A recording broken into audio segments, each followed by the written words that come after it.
Hey guys, it's JC Theater Yu-Gi-Oh! Here today, and I'm coming at you with a Gren Maju Golden Castle of Stromberg deck. Now, when I first heard that the Golden Castle of Stromberg, archetype, the fairy tales and stuff, was gonna come out in the TCG, I was very intrigued and I thought it was a super gimmicky, interesting deck, so I ended up picking up this entire deck, 3 copies of everything, very close to when it came out.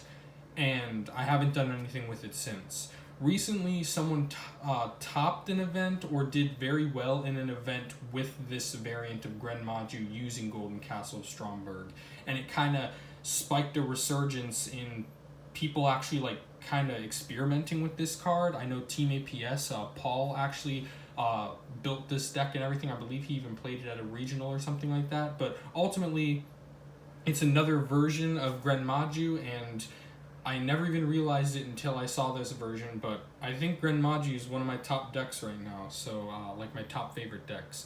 So I had to test it out. Without further ado, here's my deck profile of Gren Maju Golden Castle. So first off, we play the necessary 3 Gren Maju. The thing with Gren Maju is that he gains attack and defense equal to the number of your banished cards times 400. So he gets pretty beefy. For instance, because it's times 400, one Pot of Desires, banishing 10 off the top of your deck, automatically brings him to 4,000. So you can imagine if you have a deck focused around actually banishing cards, he can get pretty powerful, and then you just one-shot your opponent with him to win the duel. Next off, we play 3 Eater of Millions, who banishes from your extra deck in order to special summon him out onto the field. I believe it's a minimum of 5 or more cards from your extra deck face down, so that also adds to the number of banished cards for Gren Maju. Additionally, a newcomer for my variant of the deck since my last deck profile is 3 Gizmek Orochi the Serpentron Sky Slasher. Gizmek has a quick effect, actually, where you can special summon him from your hand or your graveyard, which is very important, by banishing the top 8 cards of your deck face down. Additionally, you can only use this effect or the other effect he has, which is you can banish 3 cards from your extra deck in order to destroy a monster your opponent controls. Ultimately, he's very interesting. His attack and defense stats are very weird with 2450, 2450, but the main reason he's good in this deck is because he's a level 8 monster, and he can special summon himself out onto the field from the graveyard, so there's some interesting plays with that. Next up, I play 3 Danger Bigfoot. Danger Bigfoot's actually the only danger monster I run in this deck. Danger Bigfoot, if you guys weren't aware, like all dangers, you can reveal it in your hand, and then your opponent randomly chooses a card in your hand in order to discard the card they chose. And if they pick Bigfoot and he gets sent to the graveyard, you can destroy a monster they control.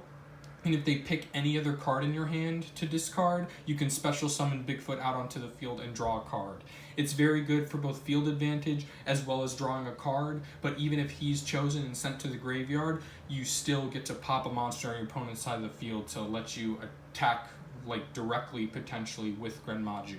The thing with Bigfoot is, even though he's the only danger I run, I highly recommend, if you have them, to run at least 2 or 3 Danger Thunderbirds, because that's also a level 8 danger monster, and that has the same effect as Bigfoot, except instead of a monster, it destroys a spell or trap your opponent controls. So that's definitely very good also. Personally, I'm not playing him because I don't have any copies of Thunderbird right now. They're actually in the mail coming, but for now, I just run the 3 Bigfoot. It hasn't been too much of an issue, but Thunderbird definitely adds to consistency and also adds to some back row popping. Next up, I play 3 Hexe Trude. She's also level 8, and she can either be normal summoned without any tributes from your hand if you have Golden Castle on your side of the field, or using Golden Castle's effect, you can just special summon her out from the deck, which is how you would usually do it. Hexe Trude also has an effect where if Golden Castle is on the field, you can destroy a card on the field other than herself, and then she can attack twice that turn, or I believe she can attack 2 monsters that turn. Make up to 2 attack to monsters during each battle phase that turn, yes.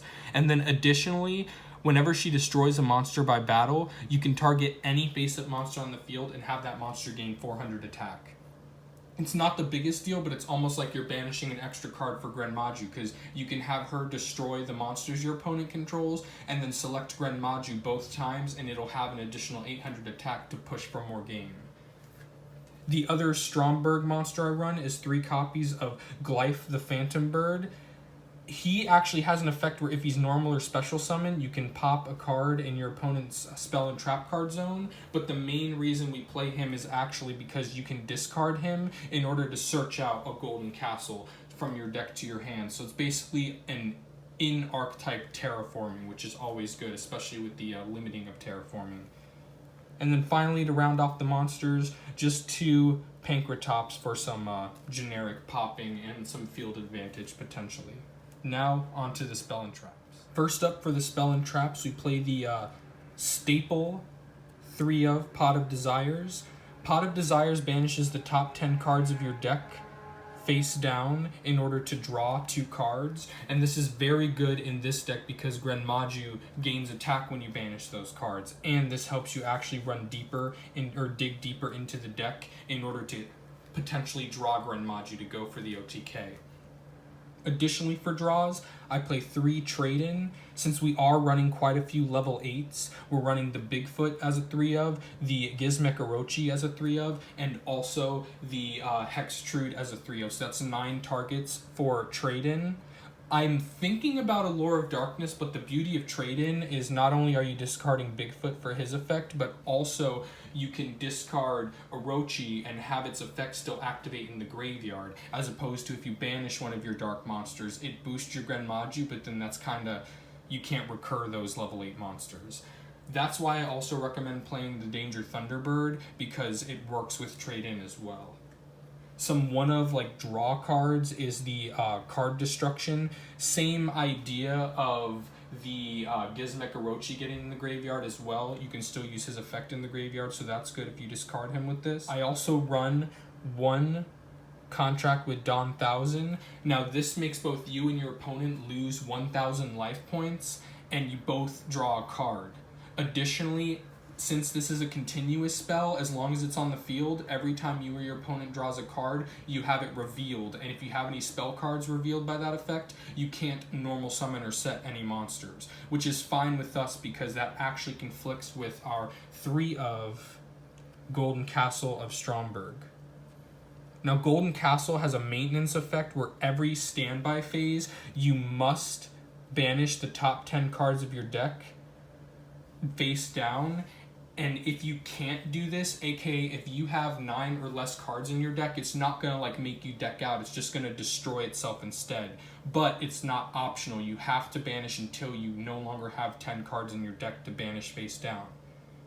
This has a really cool effect that once per turn you can special summon out a monster from your deck that has Golden Castle of Stromberg specifically named in its text, aka technically Glyph, even though you would 99% of the time choose Hexe Trude in order to special summon her out onto the field. But if you do this, you cannot normal summon or set that turn, which is fine because you're special summoning out a free level 8 that's actually pretty good from your deck, so that's more than fine. Additionally, this protects you because whenever your opponent attacks you with a monster, that monster is destroyed and they get dealt half that monster's attack. That's like the special gimmick with Golden Castle. So this helps protect you in theory while you're trying to get that Gren Maju to your hand to go to for the OTK. Additionally, every turn it's on the field, it's just pumping your banished zone more and more with cards, so that way Gren Maju gets pretty huge very fast. Because this is kind of combo oriented in a way, I'm playing the 3 Called by the Grave in order to prevent some opponent's hand trap shenanigans. And for some 1-ofs, we play 1 Monster Reborn, since we are sending monsters to the graveyard for the most part with like card destruction and also trade-in. 1 Raigeki just to clear your opponent's board. 1 Foolish Burial specifically for the Gizmek Orochi to go to the graveyard so you can special summon it out from the graveyard. And then 3 Evenly Matched, just because this is definitely a going second deck, because you just want to deal with whatever board your opponent has and just attack straight through with Gren Maju. Thank you guys so much for watching the deck profile. Like I said, I would highly recommend Danger Thunderbird in here, but other than that, this deck actually works quite well. Unlike previous versions of the deck, like the Mystic Mind variant and stuff that focus on kind of just like sitting there and waiting for Gren Maju, this is basically, under all the flashiness, the same thing, but with like Hexe Trude and Gizmek Orochi and stuff, you have more than one boss monster to work with. Hexe Trude is, personally for me, I think the effects on her are quite good. The only issue is she's locked in an archetype that has never really been good at all. But with this deck, you can kind of make her shine, as well as Gizmek Orochi and stuff, in addition to Gren Maju. So thank you guys so much for watching my deck profile. For the extra deck, just run whatever you would like, because you're going to be banishing it more than likely with like Eater of Millions and Gizmek's effect. But if you want, just run a lot of generic cards, maybe even run some extra deck cards that you know your opponent's going to run and play cherries in your side or something of that nature. But for the most part, the extra deck is pretty free-flowing with any Gren Maju variant for the most part. So thank you guys so much for watching. If you liked the video, please like it and subscribe, and let me know what changes you would make to the deck to make it a little better. I'm always up for constructive criticism down in the comments below. Thank you so much. I'm JC Theater Yu-Gi-Oh! See ya!